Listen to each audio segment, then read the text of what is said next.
Би энэ улс төрийн намын тухай хуулийн хэрэгжилтийн асуудлыг сүүлийн үед айгүй анхаарч үзэж байгаа. Тэгээ яагаад вэ гэхээр энэ хууль хэрэгжүүлнэ гэдэг чинь их амархан юм бэ. Гэхдээ хуулийг батлна гэдэг чинь ер нь их амархан юм бэ. Хэрэгжүүлнэ гэдэг чинь маш хүнд юм байна. Бараг батлах нь бол 5%, хэрэгжүүлэх нь бол 95% гэж хэлж болохоор энэ чи ойлгоно. Үжил баримтлалыг энэ дэмжин, хүлээн зөвшөөрнө, ямар нэгэн ажилтгүйгээр хэрэгжүүлнэ гэдэг чинь ер нь их хүнд асуудал юм байна гэж харж байгаа байхгүй юу. Тэгэхээр энэ үгийг би тэр Австралийн төрийн албанд олон жил ажилласан энэ ялангуяа эрүүл мэндийн салбарт сайд мэд хийжсэн төрийн албанд байсан хүний энэ Джон Миндүү гэдэг нөхрийн хэлсэн үг байгаа байхгүй юу. Тэгээ бодлогыг боловсруулах, батлуулах бол их амархан, хэрэгжүүлэх бол маш хүнд юм аа л гэсэн нэг юм санаа үг 2008 онд хэлсэн байл.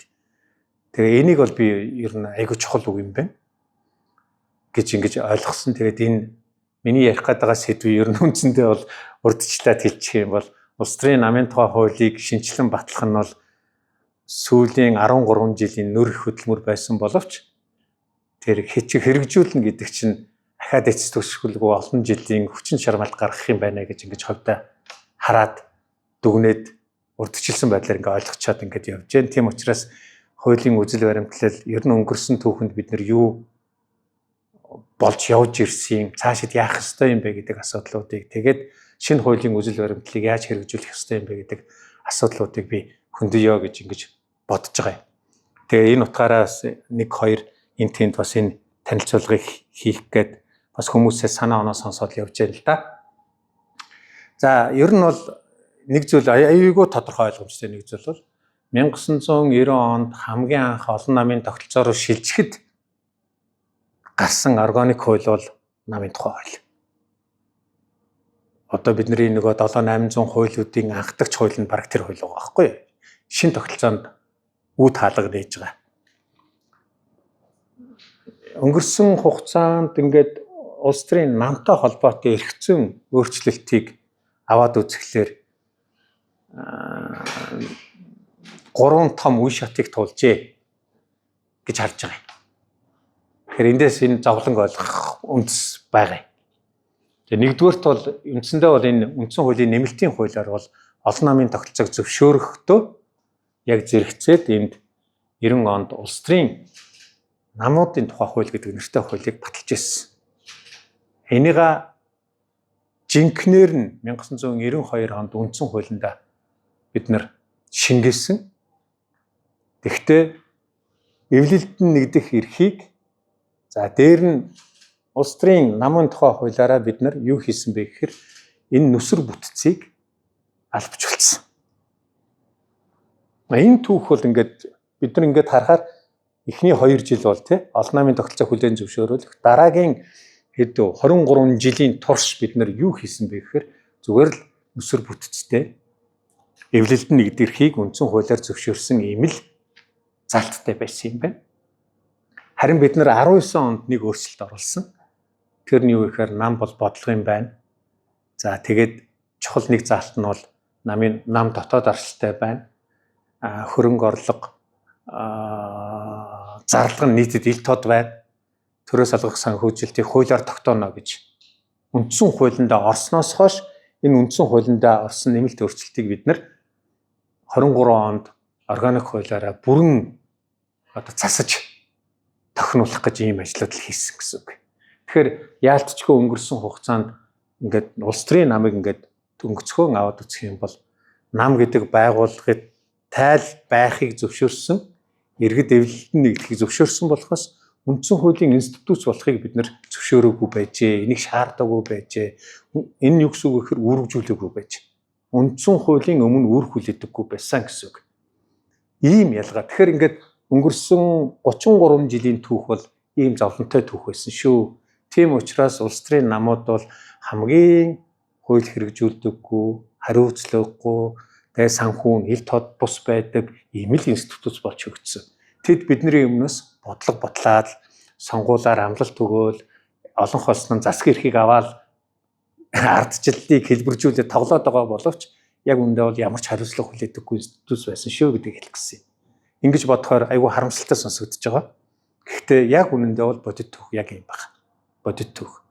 Бид нар улс төрийн намын тухай хуультай холбоотой үндсэн хуультайгаар ингээд загварчлаад харах юм бол бид 90 онд, 92 онд, 2019 онд үндсэн хуулиудаа намтай холбоотой тодорхой өөрчлөлтүүдийг хийсэн юм байна. Тэрийг дагаад бид нар 90 ондоо, 2005 ондоо, 2023 онд хуулиудаа 3 удаа өөрчилсөн юм байна. Ийм тавчхандаа бол намын эрх зүй ийм л түүхийг тулсан. Гэхдээ энгийнээр харах юм бол бид нар илүү сайжруулаад байгаа. Илүү сайжруулаад. Анх бол зүгээр л олон намтай байхыг зөвшөөрж ирсэн бол тэр дараа нь бид нар үндсэн хуулиараа эвлэлдэн нэгдэх нам байгуулахыг зөвшөөрж иж дараа нь бид нар одоо дотоод арчтай байхыг үндсэн хуулиараа шаардж байгаа. Үүрэг хүлээлгэж байгаа. Ийм л энгийн хэрнээ маш хүнд түүхийг тулсан шүү гэж бид нар өөрсдөө ардчилсан улс гэж хэлээд байгаа боловч бодит байдал дээр бид нар тийм сайн түүхийг туулаагүй. За тэгээд энэ хугацаанд бид нар 3 улс төрийн намын тухай хуулийг батлуулсан Монгол улс. Нэгдүгээр нь 90 оны 5 сарын 10-ны өдөр батлагдсан хууль. Үндсэндээ 5хан бүлэг 15 зүйлтэй ийм жижигхэн 6хан хуудас хууль. Локкор бол маш ингэ нам өөрөөрөө санхүүжүүл, нам байгуулж болно, 801 гишүүнээс бүртгүүл. За тэгээд хэдэн ч нам байгуулж болно тэр тэгэл өөрийнх нь асуудал ерөөсөө. Хэн намаас нам ямар хариуцлага хүлээх үү, яавал татан буугдах уу, нийтрийн зохицуултууд бүгд байхгүй. За дараагийнх нь бол бид нар 2005 онд улс төрийн намын тухай хуулийг шинжилэн найруулж баталсан. Тэгвэл 5 бүлэг 24 зүйл 150 заалттай хууль батлуулсан. За энэ хууль бол үндсэндээ яг хөө намыг нүсэр бүтцийг алавжуулсан. За тэгээд энэ өнөөдрийн намын системийг бэхжүүлэхэд дэмжлэг үзүүлсэн юм л хууль. Дотоод арчлалтай байна гэж нэг л үг байгаа. Тэгээд тэрийг яаж юу гэдгийг огтоос заагаагүй. Намад төрөө санхүүжилт олгож эхэлсэн хуулийг нэг зохицуулж эхэлсэн. За дараа нь 2023 онд бид нар 7 бүлэгтэй 45 зүйлтэй 483 заалттай нүсэр том хууль 38 9 хуудас ийм хууль сая 23 онд батлагдчихж байгаа байхгүй. Тэгэхээр үнэхээр одоо харилцаа зохицуултын талаас нь аваад үзэх юм бол одоо бид нар улам сайжруулж जैन хууль эрх зүйн орчин бол сайжрах ёстой шүү дээ, тий? Унжих ёстой биш. Тэгээд илүү сайжирч जैन гэж энэ хөвдөө үзэж байгаа. За тэгээд энэ зорилго нь юу байсан гэдгийг энд би зөвхөн хүснэгтлээд ингээ харалцсан. Нэгдүгээрт энэ 90 оны хууль бол олон намын тогтолцоог л хуульчилж өгсөн. За дараагийнх нь бол намын бүртгэл зохион байгуулалтыг зэгцэлсэн. За тэрний дараах нь 3 дахь хууль маань намын намыг бодлогын институт болгох, дотоод арчлалын нээлттэй хариуцлагатай институт болгоход зорилготой байсан. Тэгэхээр үнэхээр том зохицуултууд сүүлийн үед бид нэр зоригтойгоор хийж чадсан. Энийг улс төрийн намууд маань зөвшөөрж, хууль бодлогож батлуулсан ийм цаг үеийг бид нар одоо ингээд тулаад байж байна. Нам үүсгэн байгуулахтай холбоотой зохицуултыг бид нар яг үнд бол өөрчлөөг. 801-ээс доошгүй иргэний гарын үсгтэй байхыг анханасаа шаардсан, одоо ч шаардж байгаа. Гэхдээ энэ дээр би нэг юм хэлэх гэсэн. Төрийн албаныхан эсвэл улс төрийн нөлөө бүхий юм уу том намуудын хүмүүстэй ингээд ярилцаа сууж хахад бол энэ нам байгуулах босхийг өндөрсгөө гэж ярьдаг. Энэ иргэний эвлэлд нь идэх хэрэгчлэг одоо босхийг нь томруулж байна, хөндрүүлж байна л гэсэн үг шүү дээ. Ийм шаардлагууд тавьдаг. Иргэдийн хувьд бол энийг огт ойлгохдоггүй.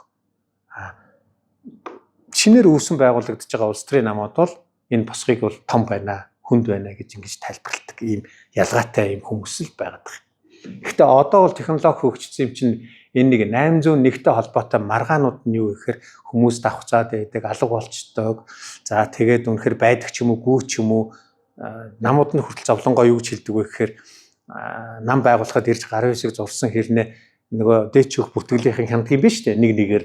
Тэгэнгүүт хүмүүс ямар сэтгэлдтэй байдгийг, айдаг юм уу, сандардаг юм уу, би тийм байхгүй, үгүй гар үсэг зураагүй ч гэж хэлдэг юм уу? Иймэрхүү эрсдлүүд их байдаг юм шиг. Одоо бол энийг технологийн аргаар шийдэх бүрэн боломжтой байгаа гэж зүгээр би тэнд нэмэлтээр хаалтан дотор бичсэн байгаа шүү.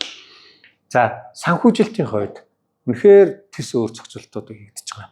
Тэ? Одоо энэ шинэ хуулиар чинь өмнө нь бид нар ямар байсан юм бэ гэхээр гишүүдээсээ хандва, татвараа тэгэл болоо. Нам санхүүгийн тайланг засгийн газарт 50 гэдэг ийм хөлтэй байлаа шүү дээ. Нам ерөөсөө өөрийгөө санхүүжүүлнэ. Төрөөс ерөөсөө санхүүжилт авахгүй. Тэгээ тэр үеийн зовлон 90-ад онд чинь ихэнх үед бол улс төрийн намууд нэлээд хэдэн орон нутгийн намынхантай уулзж яхад юу ярьж ирсэн бэ гэхээр улс төрийн нам гэдэг байгууллага бол аж ахуйн үйл ажиллагаа явуулдаг, газар тариалан тарьдаг, мал ус өгдөг энэ төр байлаа шүү дээ тий. Тэгээ ийм үеийг бол бид нар туулсан байгаа. За 1996 оноос хойш энэ төрийн санхүүжилт анх орж ирсэн. Гэхдээ энийг бид нар албан ёсоор 2005 оны тухай хуулиараа бол улс төрийн намыг төрөөс суудлаар нь санхүүжүүлнэ. Дээр нь тэрийг жил болгоо өгнө. За дараа нь бол 2 дахь санхүүжилт нь бид нэр төрөөс сонгуулиар авж байгаа дэмжлэгтэн 4 жилд нэг удаа санхүүжилт өгнө гэдэг ийм зохицуулт руу шилжиж өгсөн. За одоо сая бид нэр 2023 оноос хойш улс төрийн намын санхүүжилтийг эд толд байлгахын тулд маш далаацтай өргөн хүрээтэй зохицуултуудыг хийгээд тэгээд улс төрийн намыг амжилтаар нь үлддэг болгож байна. Амжилт гэдэг нь сонгуулиар авсан дэмжлэг гэсэн үг. Суудлаар нь дан санхүүжүүлээд байх юм бол давуу байдлыг нь олон бэхжүүлэх гэдэг байна. Тэгэхээр энийг сулруулах арга хийж өгсөн. Тэгээд сонгуулиар авсан дэмжлэгт нь бол жил болгон санхүүжилт болгож байх юм хуулийг батлуулсан. За дээр нь суудлаар нь санхүүжилт өгье.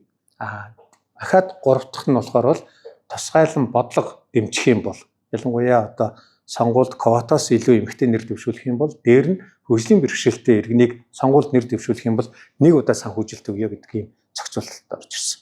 Ер нь бол хууль бас 2 хос ийм санхүүгийн нэмэлт хөшүүрэгтэй хууль орсон боловч нэг нь батлагдаад нэг нь ингээд батлагдаагүй ингээд орхигдсон нэг тийм асуудал байгаа.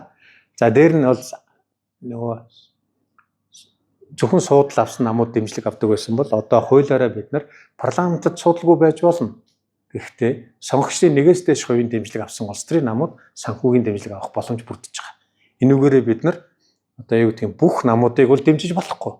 Гэхдээ 1% дэмжлэг гэдэг бол 20 мянган хүний санал тий.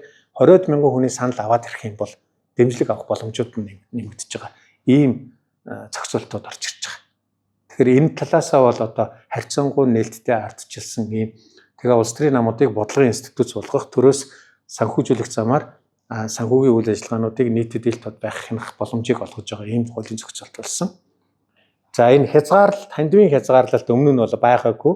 За 2005 оны хуулиар 1 сая 10 сая төгрөгийн хандивын хязгаарлалтууд байсан.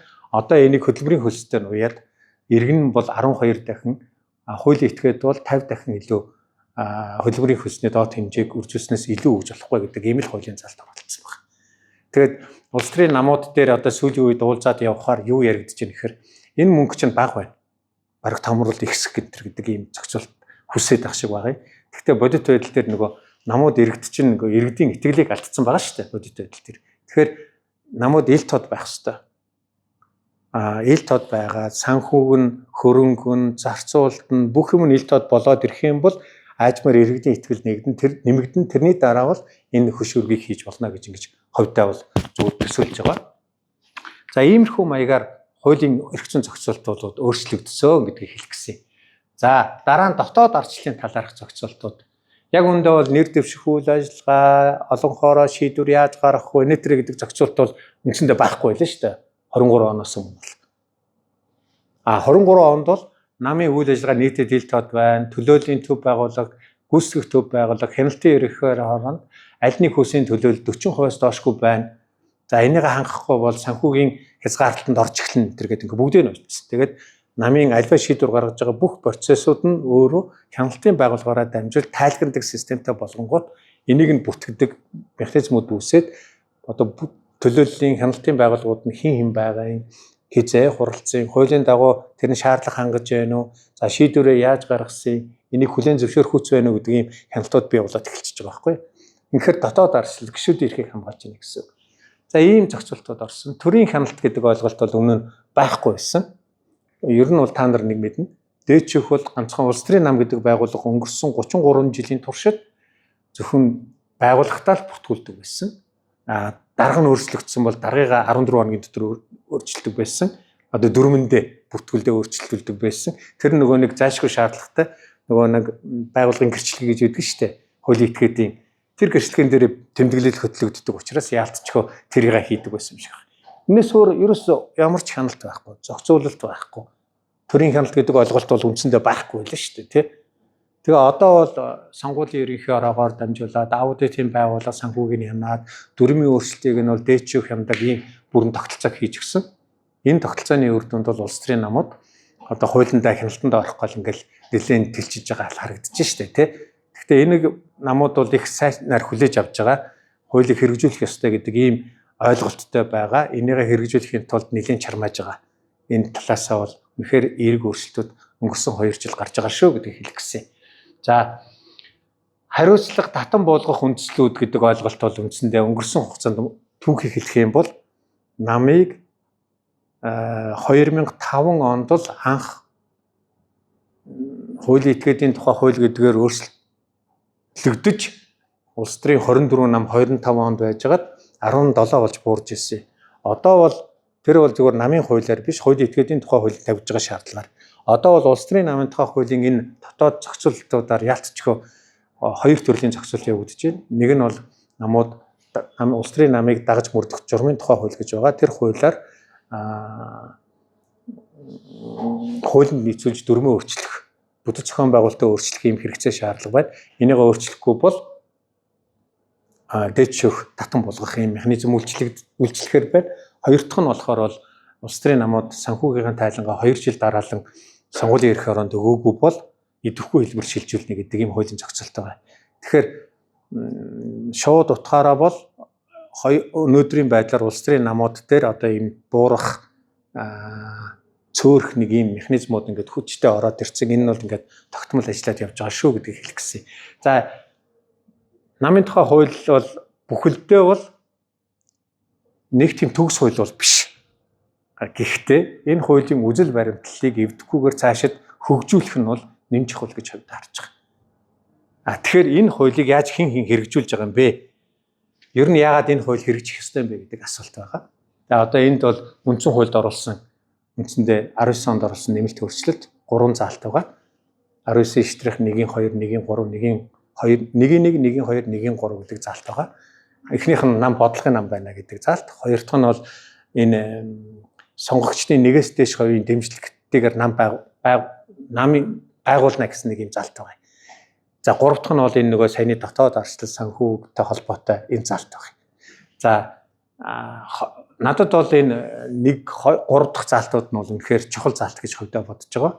За энэ харин энэ үндсэн хуулийн 19/1-2 дугаар заалт бол одоогоор хэрэгжиж эхлэхгүй заалт байгаа. Энэ заалт хэрэгжиж эхлэх юм бол Монгол улс түүхэндээ хамгийн хатуу гишүүнчлэлийн босго тавих хэмжээний нөхцөл үүсэхүй гэдэг ийм эрсдэл байгаа. 28 оны 1 сарын 1-ээс өмнө энэ хуулийн энэ үндсэн хуулийн заалтыг яаралтай авч хаях юм хэрэгцээ байгаа. Тэгэхгүй бол улс төрийн намуудад хүмүүс юу гэж тайлбарлахыг би мэдэхгүй байна. Гэхдээ энд яг гишүүдтэй гэж үг байхгүй.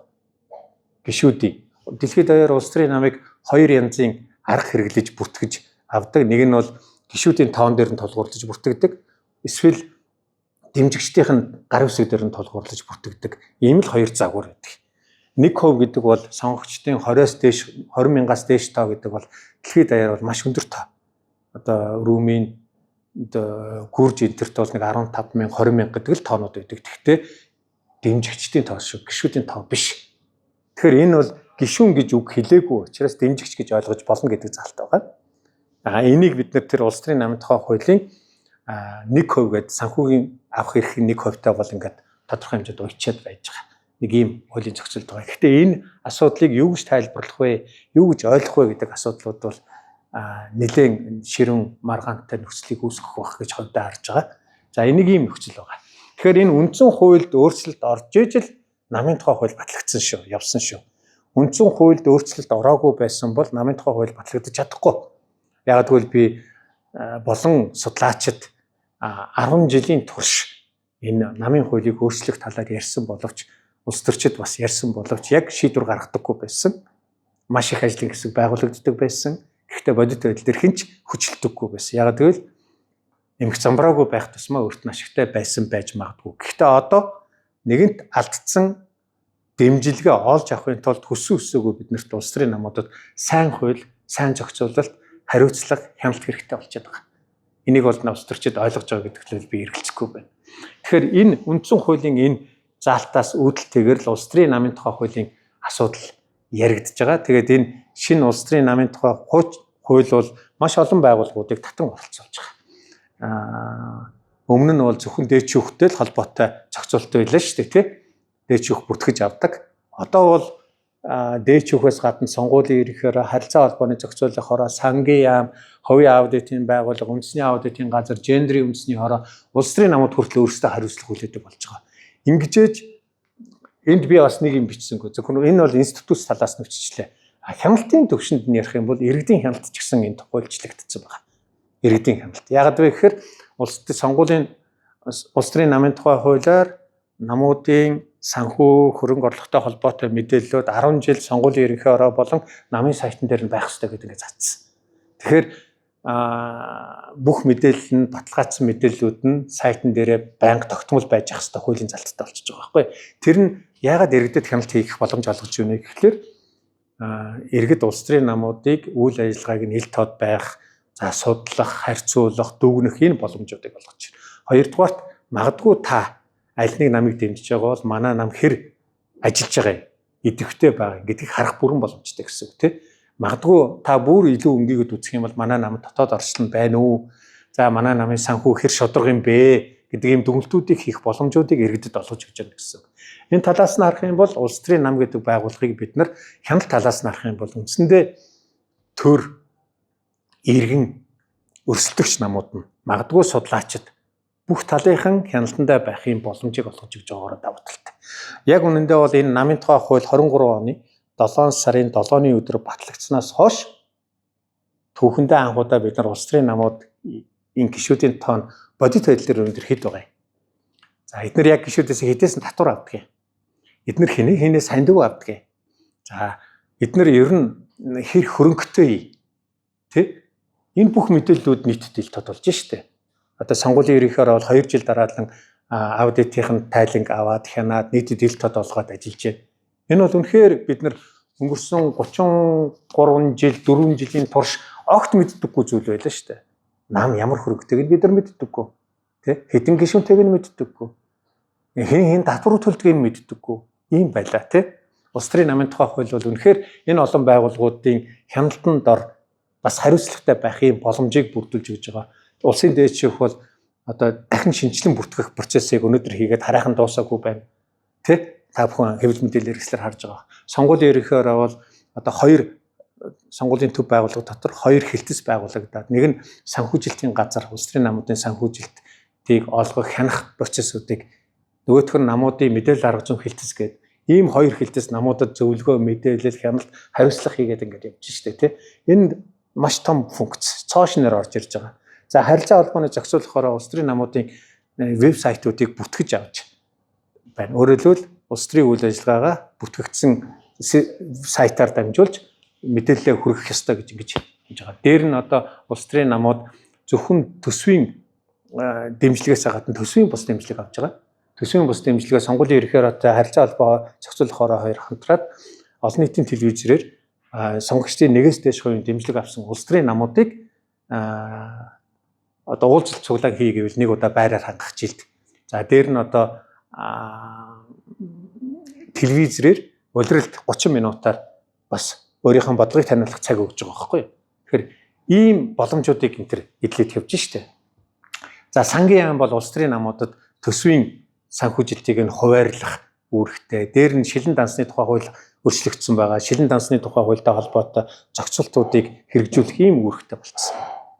За хувийн аудитын байгууллага жил болгон улс төрийн намын өнгөрсөн жилийнх нь аудитыг нь тайлагнаад, нэгтлээд, баталгаажуулаад хуулийн хугацаатай тий сонгуулийн ерөнхий ороонд өгөн сонгуулийн ерөнхий ороо нэгтэлж хянсныхаа дараа үндэсний аудитын газарт өгөн үндэсний аудитын газар одоо хуулийн хугацаагаар хяналтын процесс нь явагдаад дөнгөж сая дуусчих шиг байна шүү дээ тий өнгөрсөн өчигдөр байсан уу сонгуулийн улс төрийн намуудын төсвийн дэмжлэг авсан улс төрийн намуудын санхүүгийн тайланд аудитын хяналт хийгээд тэгээд сонгуулийн ерөнхий ороо болон их хурлд саналаа явуулж явах жишээтэй.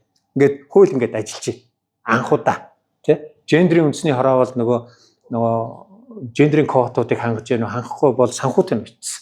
Нөгөө төсвийн дэмжлэгтэй. Одоогийн байдлаар энэ процесс яаж явж байгаа юм бэ гэдгийг би ингээд танилцуулъя.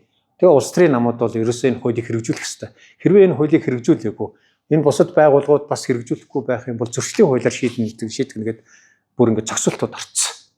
Тэгээд ерөөсөө өмнө нь бол эрх дураараа чөлөөтэй байсан намууд одоо энэ хуулиар бол үнэхээр алхам болгоно нь шийдвэр болгоно нь хяналттай болж байгаа байхгүй юу. Энийг чинь олон нийт хүсэж байна тийм. Яг тэгвэл улс төрийн намууд чи бодит байдал дээр бидний төлөө ажиллахгүй байна.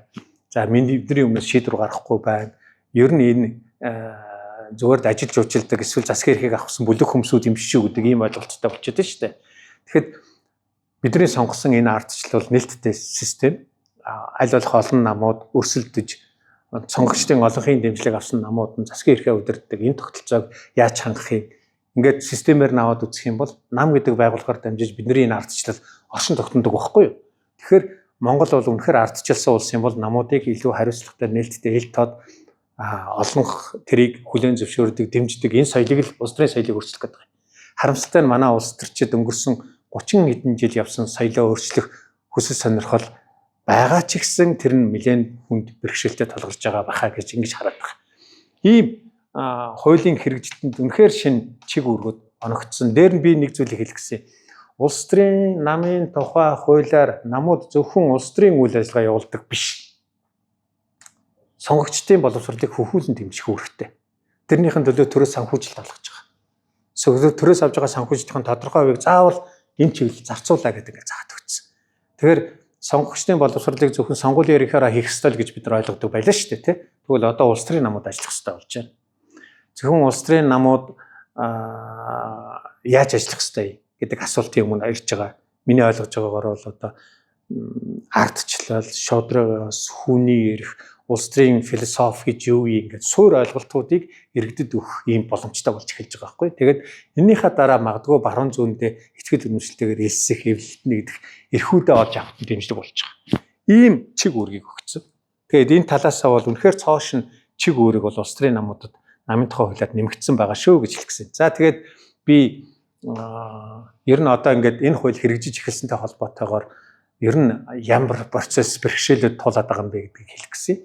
Нэгдүгээрт энэ хууль хэдийгээр 24 оны 1 сарын 1-ээс эхлэх хэрэгжиж байгаа ч гэсэн санхүүжилттэй холбоотой дагаж мөрдөх намууд ялангуяа дүрм журмын өөрчлөлттэй холбоотой заалтуудыг нь 4 оны 7 сарын 1-ээс хойш гэж ингэж заасан байсан.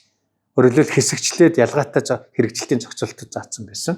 Харамсалтай нь өнөөдрийн хүртэл улс төрийн намууд энэ хуулийг бүрэн хэрэгжүүлэх нөхцөл бас хараахан бүрдэхгүй байгаад байна. Яг тэгэхээр дээчөх бол бүртгэлийн ажлыг эцэслэн хийж дуусаагүй байх шиг байна. Одоо миний ойлгож байгаагаар 27 улс төрийн нам 28 гэж 27 улс төрийн нам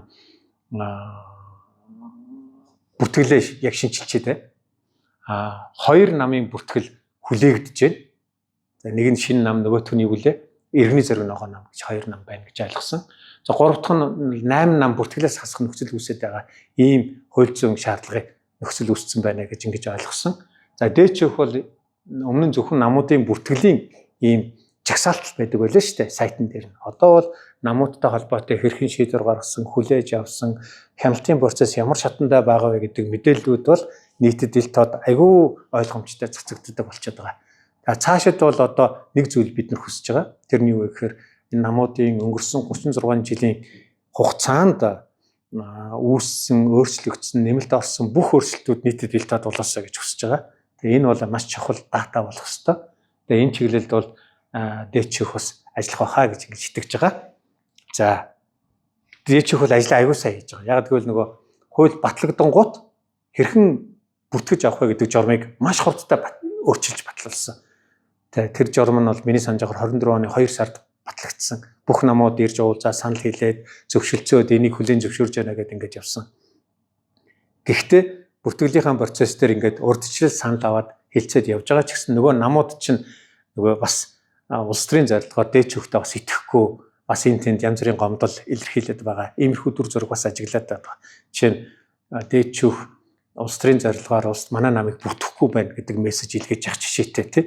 Энэ бол улс төрөл юм чинь байдаг л үзэгдэл байх гэж нэг талдаа зөвшөөрж байгаа ч гэсэн бас нөгөө байгууллагын чиг үүргийг одоо бас хөндлөнгийн өрсөлдөгч улс төрийн намууд буруугаар үнэлж дүгнж байгаа ийм дүр зураг ажиглагдаж байгаа. Иймэрхүү зүйл бас харагдаад байгаа. За гэхдээ дээчийнх бол харьцангуй миний ойлгож байгаагаар бол уламжлалтай нөгөө намын бүтгэлийн уламжлалтай учраас харьцангуй гайгүй байх шиг байна. 90 оноос хойш л бид нар яг энэ аргыг хэрэгжилж байгаа. Яг намын бүртгэлтэй холбоотой чиг үүргүүд дээр дэлхийн улс орнуудын 35 орчим хувь санаж байна. Сонгуулийн байгууллага бүртгэдэг намуудыг. Үлдсэн одоо 10-д 20-д одоо бүр зарим нь 10 хүрхгүй хувь нь шүүхэн эсвэл тусгайлсан хотын шүүх, тусгайлсан зөвхөн намын бүртгэлийн байгууллага энтергээд янз бүрийн байгууллагууд улс төрийн намыг бүртгэж авдаг ийм улс орнуудын туршлагууд бол байдаг. Гэхдээ ихэнх улс орнууд нь сонгуулийн байгууллага нь улс төрийн намыг бүртгэдэг. Энэ хуулийг одоо яг батлахын өмнө бол ер нь бол сонгуулийн байгууллагатай бид нар энэ чиг үүрэг бүхэлд нь өгчүүл яах вэ гэдэг ийм судалгааны ажлууд хийгдэл яригдал явж исэн. Гэхдээ нөгөө улс төрчид чинь итгэхгүй байсан учраас ялцчгүй энэ чиг үүргийг хоёр хуваах юм цаг үе нөхцөл байдал шаардлагууд гарсан шүү гэдэг хэлэх гэсэн. За ямар ч байсан энэ хэрэгжээд явж байна. За дараагийнх нь энэ хуулинд байгаа цоошин дотоод арчлал холбоотой заалтыг энэ гендрийн тайлан өгөх тухай асуудал байгаа шүү дээ. Нөгөө зарим намууд маань энийг бас ойлгохгүй байгаа нөхцөл байдлууд бас байгаад тах шиг байгаа. За улс төрийн нэлээд олон намууд бол одоогийн байдлаар бол дэмжиж байна. 12 нам өнөөдрийн байдлаар бол өчигдрийн байдлаар бол гендрийн тайлангаа бол өгсөн байна. За 3 нам бол өгнөгээд одоо ингээд хүлээгдэж байгаа иймэрхүү нөхцөл байдалтай байна. Гэхдээ хуулиараа бол гендрийн хороо үндэсний хороо 8 сарын 1-ээс өмнө намуудаас ирсэн гендрийн тайлан дээр дүгнэлт гаргаж сонгуулийн эрх хороо өгөх. Тэгээ сонгуулийн эрх хороо дараа жилийнхаа төсөвт улс төрийн намуудад төсвийн дэмжлэг олгох бол тэрэнд нь өгөхгүй юу гэдэг хязгаарлалт хийх үгүй юу гэдэг ийм зохицуултууд хийгдэж байгаа учраас 8 сарын 1-ний холбоотой энэ хуулийн зохицуулт хязгаартай байгаа. Одоо хэдэн нам цаашид өгөхийг хэлж мэдэхгүй байна. Гэхдээ харьцангуй бас сарын өмнө бол цөөхөн нам өгсөн байсан бол өнөөдөр бол нэлээд олон нам бол гендрийн тайлангаа өгөөд байгаа харагдаж байна. Гэхдээ энийг бид нар юу гэж ойлгоод байгаа вэ гэхээр намууд их янз бүрээр ойлгоод байгаа. Гендрийн асуудал чинь эрэгтэй эмэгтэй хоёр хүүсийн тухай асуудал. За энэ бол манай намын тэргүүн бодлого биш ч энэ гэж байгаа шиг. Гэтэл одоо дэлхийд даяараа намын дотоод ардчлалын талаарх ойлголтыг өөрчлөгдсөн байхгүй юу? Энэ нам хуулийн тавигдж байгаа шаардлагуудыг нөгөө талдаа оролцоо төлөөллийг хангаж байгаа нөхцлүүд ихээр хангаж чадж, тэгвэл миний төлөө шийдвэр гаргах боломжтой. Дотроо ийм шийдвэр гаргах бүтцүүд нь одоо ардчилсан биш, шийдвэр нь өөрөө ардчилсан бус болох нөхцөл бүрдэх юм бол бид нар энэ намд итгэж болохгүй гэдэг ийм тайлбарууд дэлхийд даяар гараад эхэлсэн байхгүй юу? Тийм учраас улс төрийн нам гэдэг байгууллагын шийдвэр нь олонхын оролцоотой байх ёстой. Нийгмийн бүлэг болон оролцооны төлөөллүүдийг хангасан байх ёстой. Ил тод байх ёстой. За болж байгаа бүх процессууд ил тод байх ёстой тийм. Ийм шаардлагууд бол дэлхийд даяар тавигддаг болсон. Тэгэхээр энэ шаардлагуудыг бид нар хангаад ингээл явж байгаа. Ийм л нөхцөл байгаа. Зөвхөн зарим намууд бол бас хуулийн энэ заалтыг бол эсэргүүцэж байгаа иймэрхүү дүр зураг бол ганц нэг харагдаж илээ. Гэхдээ хууль бол хууль. Тийм учраас улс төрийн намууд энийг хэрэгжүүлээд явах ёстой. За өмнө нь бол зүгээр яг түүх тус хэлэхэд бол энэ улс төрийн намууд гендрийн тайлан өгөх нь цоошин зүйл биш. 2011 оны 2 сарын 2-ны өдөр батлагдсан гендрийн эрх төвшлийн байдлын тухай хуулиар бол анх л улс төрийн намууд 2 жил тутам гендрийн тайлангаа өгдөг байх ёстой байсан. Энэ гендрийн үндэсний хороонд. Гэхдээ 22 оны хүртэл аль ч нам ийм тайлан өгөхгүй. 22 онд бол яг судлаачид төслийн хүрээнд энэ төр ажиллаад намуудад нөлөөлөөд намууд бол 3 нам гендрийн тайлангаа анх удаа өгсөн. Одоо гендрийн үндэсний хороо ч гэсэндээ улс төрийн намуудын гендрийн тайланг хэрхэн авах вэ, хүүсийн мэдээллийг яаж авах вэ гэдэг статистикийн үндэсний хороотой, сонгуулийн ерөнхий хороотой ажиллаад намуудаар хэлэлцүүлээд, хүлээн зөвшөөрүүлээд ингээд маягтууд нь бэлэн болцоо одоо ингээд явж байгаа жишээтэй. Тэгэхээр ийм нөхцлүүд бол өөрчлөгдөж байна. Намууд бол гендрийн үндэсний хороо бол маш сайн ажиллаж байна гэж хэлэх гэсэн юм. За дараагийн нэг зүйл бол энэ үндэсний аудитын газар. Үндэсний аудитын газрын улс төрийн намын тухай хуулийн 39-5-д зааснаар сонгуулийн ерөнхий хороо төсвийн ерөнхийлөн захирагчийн төсвийг багцад туссан улс төрийн намуудад олгосон төрийн санхүүжилтэнд аудит хийж дүгнэлт гаргана гэсэн нэг юм заалт байгаа. Яг гоо бид нар бол анх бол улс төрийн намын бүх нөгөө аудитэйгдсэн бүх тайланд юу хийя? Төрийн аудит оруулъя гэдэг юм ярьжсэн боловч төрийн аудит чинь бол төсвийн мөнгийг хяндаг болохоос биш төсвийн бус мөнгийг бид нар хянахгүй гэдэг ийм хуулийн зохицолттой байгаа учраас ялцчгүй ингээд хоёр шаттай хяналтын ийм механизмд явагдаад ингэж орсон юм шүү гэдэг хэлэх гэсэн. За энэ ажил бол дөнгөж сая ингэж яваад ер нь бол ингээд аудитын анх удаа бол энэ хууль хэрэгжээд анх удаа бол одоо үндэсний аудитын газар бол одоо улс төрийн намуудын төсвөөс олгож байгаа мөнгөнд тайлагналаа шүү дээ. Яагаад гэхээр нөгөө 24 оны 7 сарын 1-нд улс төрийн амжилтанд нь үндэслээд 25 оны улс төрийн намуудад төсөө санхүүжилт олгоод тэрийг нь сая 26 оны 2 сарын 10-ны өдөр тайлангийг хүлээж аваад ингээд хяналтын процессыг явсараад л юм болж байгаа. Тэгэхээр одоо дөнгөжл хууль хэрэгжиж эхэлж байна л гэсэн үг байхгүй. Хууль хэрэгжинэ гэдэг чинь тэр дараа тачигт хэрэгждэг юм биш үү шүү дээ. Ингээд цаг хугацааны хууртай ингээд чиг үүргүүд нь ингэж явсаар агаад одоо л энэ төгс хэрэгжилтийн тухай асуудал яригдж байгаа. Ийм л цаг үе дээрээ байна.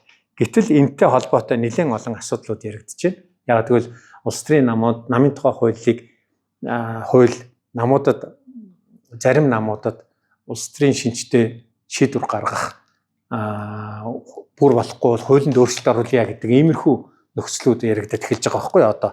Тийм учраас миний санаа зовж байгаа зүйл бол энэ хуулийн үзэл баримтлалыг хамгаалах ёстой, хүмүүст ойлгуулах ёстой учраас энийг яриад байгаа. За түрүүнд нөгөө нэг бүртгэлээс хасагдах магадлалтай гэж би хэлжсэн тий. Намууд энэ 6 улс төрийн нам бол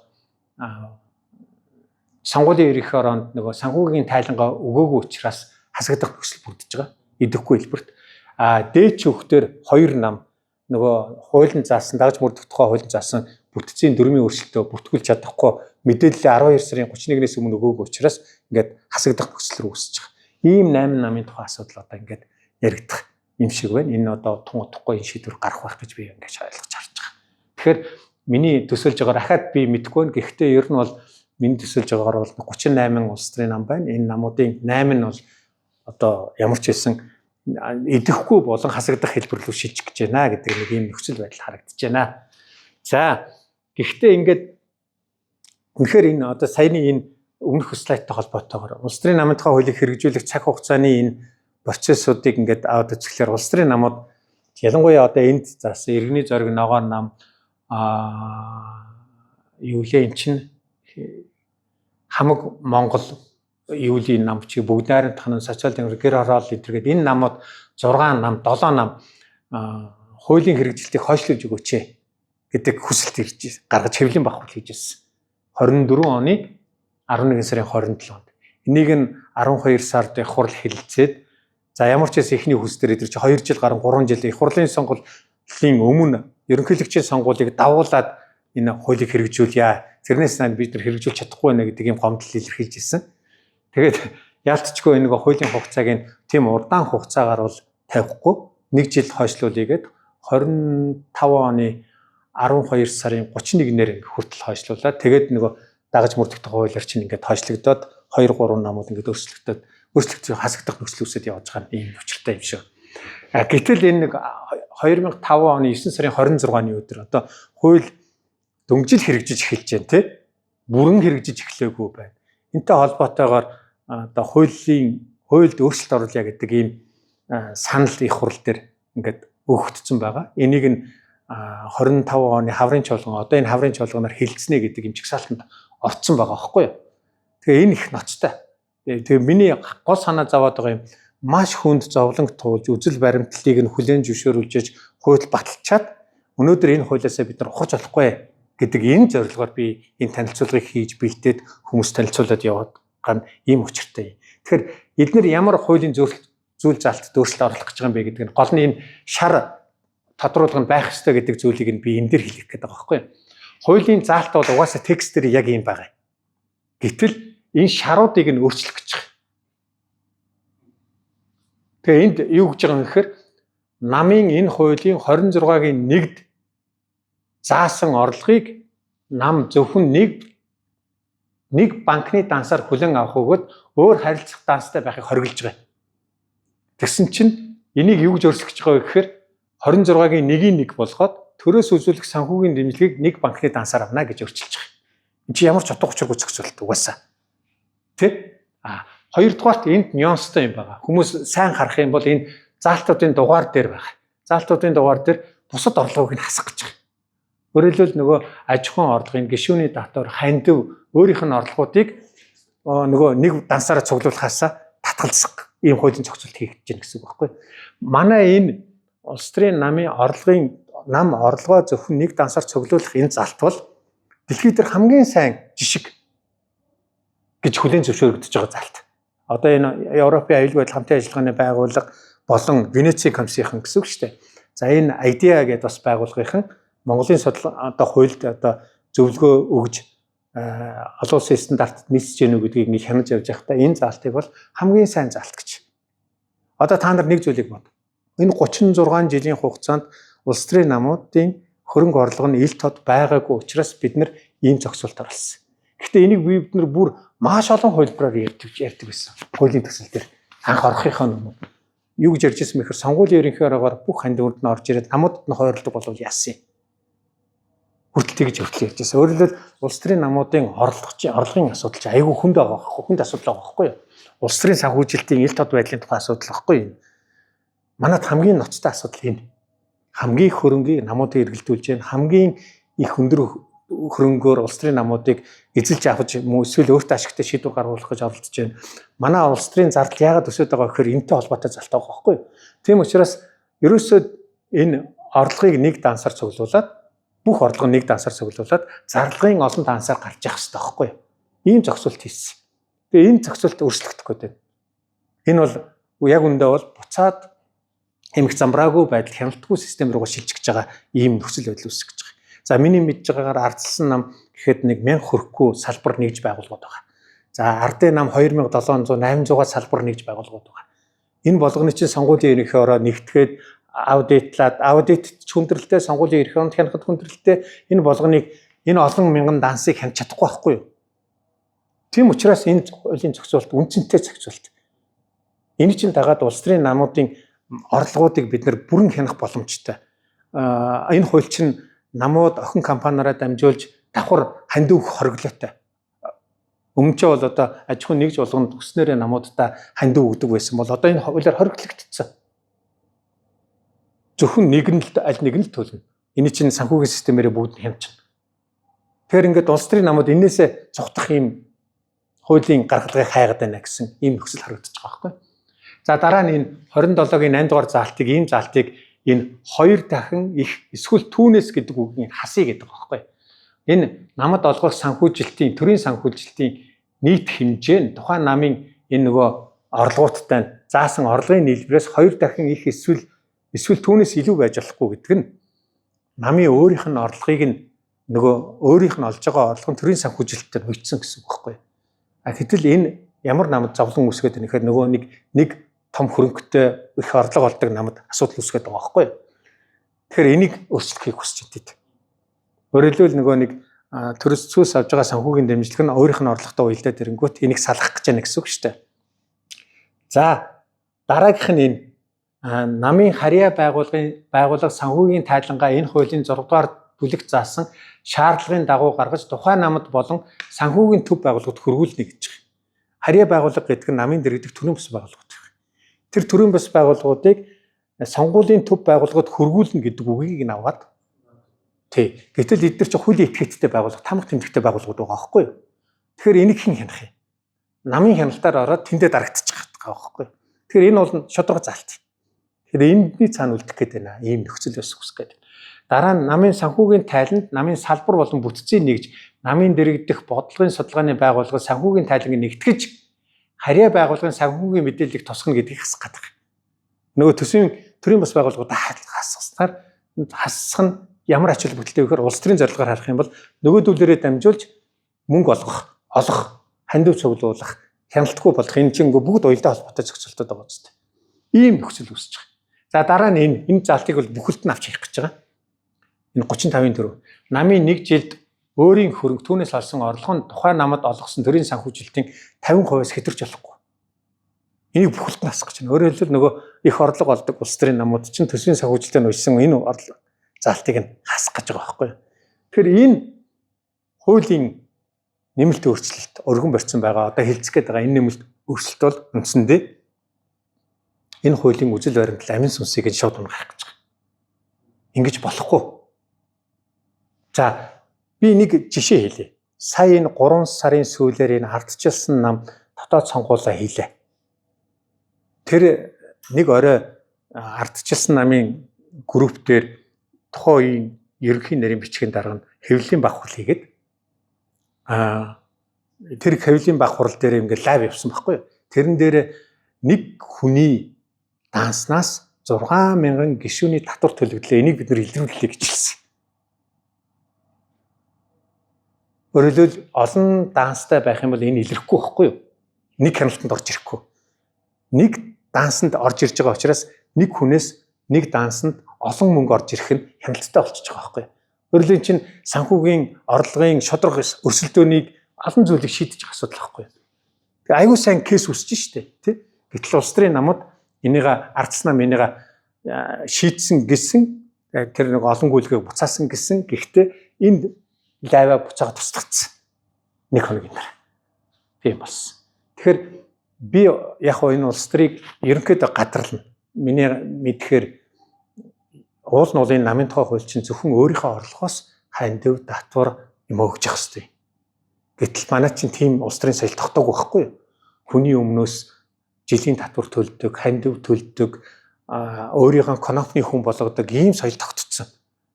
Энийг бид нэр эвдэх оролдлого нь хийнэ байхгүй юу? Тэгээ одоо энийг чинь эргээд өөрчлөх гээд ийм юм яваад байгаа. Ийм. Тэгээ энийг юу гэж одоо нөгөө нэг намууд чинь юу гэж тайлбарлаж ийн гэсэн чинь ингэж өөдөөс ярьж байгаа. За ингээ орон нутгийн нам байна бид нар. Нөгөө бүх манай гишүүний татвар орлого хандив бүгдийн төв нам аваад бид нэр одоо ингээд юу хийх юм аа? Одоо нэг юм хаалга цонхныхаа засварыг хүртэл хэдэн цаас гаргахтаа нөгөө намаасаа буцаагаад нэхэмжлэг хийгээд ингээд сууж явах юм, мөнгөө гуугаа сууж явах яас хэцүү юм бэ? Энд чи юу амьдралгүй юм байна гэд ингэж яриад байгаа байхгүй юу? Тэгэхээр би бол тэрэнд нь юу гэж хэлж байгаа вэхээр хоёр төрлийн сонголт байна. Нэгдүгürt манай улс төрийн намууд төсвийн соёлд огц суралцаагүй. Улс төрийн намаас бусад бүх институтууд, бүх хуулийн этгээдүүд хэдэн төгрөгийн орлого олох вэ? Тэрийг яаж бүрдүүлэх вэ? Тэгээ тэрийг яаж зарах вэ гэдгээ урд жилдэн төлөвлөдөг. Энэ соёлд суралцах хэрэгтэй. Нэгтлэн бодох бүртгэлийн тухай хуулийг ерөөсөө хэрэглэдэггүй байсан. Энэ хуулиар одоо хэрэглэх заавал шаардж байгаа. Тэгэхээр энэ соёлоо өөрчил, дотоод соёлоо өөрчил гэж. Хоёрдугаарт тэр нэхэмжлэхийн тухай асуудлыг бол уул нь бол би финтех ч юм уу банкны ийм системээр шийдэж болно гэж ойлгоод байгаа. Орлого олоод ирнэ, нөгөөх нь кодтай. Одоо би Төв аймгийн 100 мод сумын намын гишүүн байгаа бол өөрийнхөө намын дансандаа орлогоо хийхдээ Төв аймгийн 100 мод сумын кодыг хийгээл өгчнө.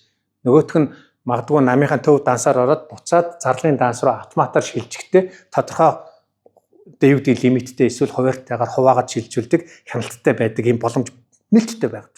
Энийг ерөөсөө хэрэглэхгүй. Тэгэхэд ийм бүх боломжууд байна. Соёлоо өөрчлөх хэрэгцээ байна. Ингээд байхад яагаад та нар нэг данс чинь биднэрт хүндрэл учруулад байна гэж хэлээд байгаа юм бэ гэж ингэж хэлээд байгаа.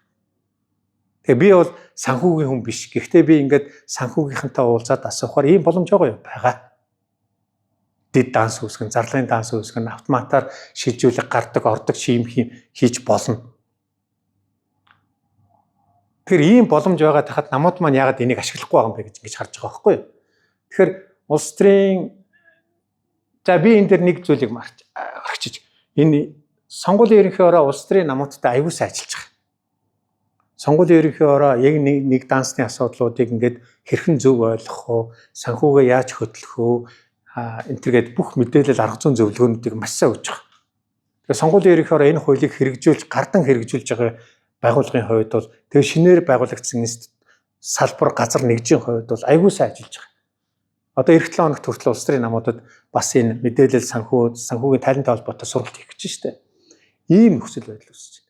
Тэгэд миний ойлгож байгаагаар улс төрийн намууд сонгуулийн ерөнхий ороо зөвхөн хуулийн хүрээнд ажиллахаасаа илүү бас давуулан ажиллаж байгаа.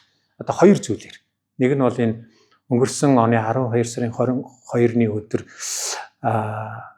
тэр Катарын Дохо хотод болсон Нүбийн хурал дээр улс төрийн намуудын санхүүжилтийг ил тод байлгах олон улсын конвенцэнд нэмэлт өөрчлөлт оруулсан. Монголын санаачлагтай 6 улс санаачилж. Тэгээд 192 улс дэмжиж. Өөрөөр хэлбэл энэ нөгөө нийлтээ засаглалын түншлэгчийн хувьд Монгол улс энэ улс төрийн санхүүжилтийг ил тод байлгахад санаачлаг гаргаж байна. Хоёрдугаарт одоо энэ улс төрийн намуудын санхүүг зөвхөн бичгийн ийм тайлан авахаасаа илүүтэйгээр цахимаар мэдээ тайланг авдаг болъё гэд суур өдөрдмжаа бэлэн болгоод одоо хөгжүүлэлтээ хийж явах хэрэгтэй миний ойлгож байгаа. Тэг ингээд санаачлагтай ажиллаж болж байгаа байхгүй юу? Гэтэл зарим байгууллагууд санаачлагтай ажиллахгүй. Жишээ нь одоо шилэн дансны тухай хууль улс төрийн намууд дээр хэрэгжихгүй байна. Намын хууль батлагтайтай зэрэгжиж 8 хууль өөрчлөлт орсон. Тэрний нэг нь шилэн дансны тухай хууль. Шилэн дансны тухай хуулийг намууд хэрхэн хөтлөх вэ гэдэг журам өнөөдрийн хүртэл сангийн яам дээр эцэслэгдэж гараагүй гэж би ойлгож байгаа. Тэгээд манайд шилэн дансны тэр нэгдсэн систем байдаг юм биш үү? Тэрэнд мэдээлэл оруулах хэрэгтэй байтал тэр нь ерөөсөө явж өгөхгүй байгаад. Тэгээд яг өнөө бүх намууд бол биш 4 хүн билүү 5 хүн нам вебсайттай. Тэгээд нэг 10-аад нам цахим дээр мэдээ хөтэлдэг. Тэгээд улс төрийн намуудын цахимжилт ердөл юм бодвшинд байгаа байхгүй. Тэгэхээр цаашид энэ нэгдсэн дансны системээр намууд шилэн дансанд мэдээлэл бүх зарлагуудаа мэдээлдэг систем ингээ гацчаад байна. Энэ чиглэлд одоо нэн яаралтай өөрчлөлтүүдийг хийгээд журмуудаа батлах юм хэрэгцээ байна гэж би харж байгаа. За бусад бүх байгууллагууд бол идэвхтэй ажиллаж байна. Тэгэхээр намын тухай хууль 10 хэдэн жилийн одоо өөрчлөлт оруулах хүсэл эрмэлзэл энэ үр дүнд үндсэн хуулинд өөрчлөлт орж иж энэ явсан. Одоо миний ойлгож байгаагаар бол одоо энийг хэрэгжүүлэхийн тулд улс төрчид улс төрийн намууд бүгдөө бас зөв ойлгох хуулийг хэрэгжүүлэх юм хэрэгцээтэй байна. Гэхдээ улс төрчин нэг золонтой юм биш тийм чи миний ойлгож байгаагаар одоо өрсөлдөөн учраас тэр өрсөлдөөнийг бэхжүүлэхийн тулд янз бүрийн арга хэрэглэх гэж оролддог юм байна. Гэхдээ энэ хуулийн цахирагдаасаа гэж хүсэж байна. Энэ хуулийг зөв ойлгосоо гэж хүсэж байна. Энэ хуулийг зөв хэрэгжүүлээсэй гэж хүсэж байна. Тэгэхээр улс төрийн намууд энэ хуулийг зөв хэрэгжүүлэх, төрийн байгууллагууд нь бас зөв бас хэрэгжүүлэх энэ энэ хууль магадгүй Монголын ардчлал, Монголын улс төр эрүүлжих юм нөхцөл рүү орно гэж бодож байгаа. Би энэ хуулийг юу гэж ойлгоод байгаа вэ гэхээр энэ хууль ингээд яг өнөөдөр өөрчлөлт оруулах хууль биш. Харин энэ хуульд өөрчлөлт оруулах юм бол үжил баримтлалыг нь дэмжсэн өөрчлөлт оруулж байна. Зарим нэгэн зохицуултууд байгаа. Жишээ нь одоо гадаадаас биш би буруулах гэж байна. Аж ахуйн нэгжээс хандив авах тухай асуудлыг ер нь орчуул яасан. Би бол өнөөдрийн хүртэл энэ итгэл өмшөлтэй байдаг. Яг гэвэл улс төрийн нам гэдэг чинь иргэдийн эвлэлд нэгдсэн байгууллага болохоос биш. Улс төрийн бизнесийн бүлэглүүдийн эвлэлд нэгдсэн байгууллага биш. Логикоор шууд. Дэлхийд даяарын туршлагууд хэрэгжиж эхэлсэн. Дараагийн нэг асуудал нь бид нар улс төрийн намд олгох төсвийн санхүүжилтийг тодорхой зарим нэг 4 жилд нэг удаа орлогож байгаа нэг зарим нэг санхүүжилт байгаа. Тэрийг жил болгон болгох боломжтой. Ингэх юм бол улс төрийн намд мотивац олно. Үнэхээр одоо нэг орлогыг нь хааж байгаа бол нөгөө орлогоо нэмэх ёстой гэж үзэх юм бол бид нар төсвийн дэмжлэгийг нэмэгдүүлж болно. Яг тэгвэл өнгөрсөн 2 жилийн хугацаанд намуудын хөрөнгө орлого зарлагыг бид нар ерөнхийд нь бас хамтаа мэдээд авчлаа гэж ойлгож байгаа. Тэгэхээр энэ чиглэлд бид нар өөрчлөлт оруулж болохоос биш иймэрхүү маягаар хуулийн үзэл баримтлалыг эвдэж унгааж өөрчлөлт орж болохгүй гэж боддог үзэж байгаа. За дараагийн нэг өөрчлөлт нь бол одоо энэ мэдрийн нөгөө түрүүнд санаа зовсон энэ өөрчлөлт үндсэн хуулийн энэ заалт. Энэ заалтыг нэн яралтай өөрчлөхгүй бол 28 оноос хойш энэ янз бүрийн улс төрийн тайлбарууд гаргаж ирээд ялангуяа улс төрийн нөлөө бүхий намууд нь эндээ өөртөө таарсан тайлбаруудыг тайлбарлаад яваад байх вэ. Тэгэх юм бол миний ойлгож байгаагаар нэг 50,000-аас дээш гишүүнтэй нэг хэдхэн хүн улс төрийн нам байна. 30,000-аас дээш гишүүнтэй. Энэ намуудад давуу байдал үүснэ. Нөгөө ирээдүйд эвлэлд нэгдэж нам байгуулах эрхүүд хасагдана. Хөлжүүн талаас хасагдана. Ийм нөхцөл байдал байна. Тэгэхээр би 801-ийг бууруулах ёстой гэж боддог хүн. Гэхдээ өнөөдөртөө бол энэ талаар ингээд санаачлах гаргаад явхад хүндрэлтэй байна. Энэ хуулийн дээр энэ улс төрийн намын тухай хуулийн дээр гишүүнтэй холбоотой ингээд ярихлаар хатуу гишүүнчил гэдэг ойлголтыг хүмүүс их яриад байдаг. За ер нь бол яг хатуу гишүүнчлэл, сул гишүүнчлэл гэдэг хоёр ойлголт бол байдаг. Гэхдээ хүлээж байгаа эрх үүргээр ялгаатай. Манайх бол 1990 оноос хойш улс төрийн намууд үндсэндээ бол гишүүддээ ямар ч хариуцлага хүлээлгэхгүй байгаа учраас би нэг сул гишүүнчлэлтэй гэж үздэг. Гэхдээ улс төрийн намуудад соёлын төвшөнд хэд их нөгөө нэг 90 өмнөх хуулиар масс гишүүнчлэлийн төлөө яваад нүсэр бүтцийг бэхжүүлэх гэж ингэж явж исэн учраас энэ нь өөрөө нөгөө юу гэдгийг хатуу гишүүнчлэлтэй юм шиг харагдавлаад байгаа байхгүй юу? Масс гишүүнчлэл гэж ойлголт юу гэхээр ер нь хэвлэл мэдээллийн хэрэгслээр л олон гишүүн эсвэлж байгаа л харагдах юм бол өөрийгөө лаг байна гэж ойлгодог улс төрийн намууд их байгаад байна шүү дээ. Энэ үгүй энэ чинь иргэний улс төрийн эвлэлтний гэдэг хэрэг байхгүй юу? Энэ эрхийг тэрэгтгэл баг өөрөөс нь асуухгүйгээр хэвлэлээр зарлах ч хэрэггүй. Яг үнэндээ бол. Тэгэхээр энд улс төрийн технологи болгож хувиргаад бусдыг татах арга хэрэгсэл болгож ашиглаад байгаа нэг юм байна. Ер нь цаашид бид нар улс төрийн намуудын энэ хуулийн дээр гишүүнчлэлтэй холбоотой үгээд дуусгая. Бид нар жоохон Монгол улс энэ судлаачдын оролцоотойгоор хийсэн юм бол намын гишүүн бол заавал татвар төлнө. Татвараа төлөхгүй бол дэмжигч гишүүн болго. Ийм л залтарсан. Тэгэхээр хоёр төрөл болгож штэ. За бүр ингээд ингээд харах юм сонгуульд гишүүн, дэмжигч гишүүн гэсэн гурван статус харагдаж байгаа гэсэн үг. Тэгэхээр ийм боломж татвараараа ялгаатай. Нэг нь ч гэсэн тодорхой лимитийг заагаад өгсөн. Гэтэл өнөөдрийн хууль хэрэгжиж байгаа намуудын илэрхийлж байгаа гишүүдийн тоон цуглуулж байгаа татвартай зөрөөд байгаа. Айгуу том асуудал байна. Жишээ нь Монгол Ардын нам 313 мянган гишүүнтэй гэдэг боловч гишүүнийхээ татварын мөнгө нь 400 сая төгрөг өнгөрсөн онд байж чадчихжээ. Тэгэхээр энэ юу гэсэн үг вэ гэхээр гишүүдээсээ татвараа бүрэн цуглуулж чадахгүй байна л гэсэн үг байгаа байхгүй юу? Ардсан нам дээр бас яг адилхан. Тэгэхээр хэрвээ гишүүд чинь татвараа төлөхгүй бол дэмжих гишүүн л болох. Жинхэнэ гишүүнийхээ тоог л сонгуулийн эрх оронд жил болгох гэдэг ийм шаардлага тавигдчихж байгаа шүү дээ. За дараагийн нэг асуудал нь бол энэ аюул том дэвшил гэхдээ энийг зөв ойлгох хэрэгжүүлэх хэрэгтэй байна. Дараагийн нэг асуудал нь бол энэ ер нь энэ нүсэр бүтцээс бид нар татгалзах хэрэгтэй. Улс төрийн нам заавал бүх орон нутагт өөрийн гэсэн салбар нэгжтэй байх албагүй.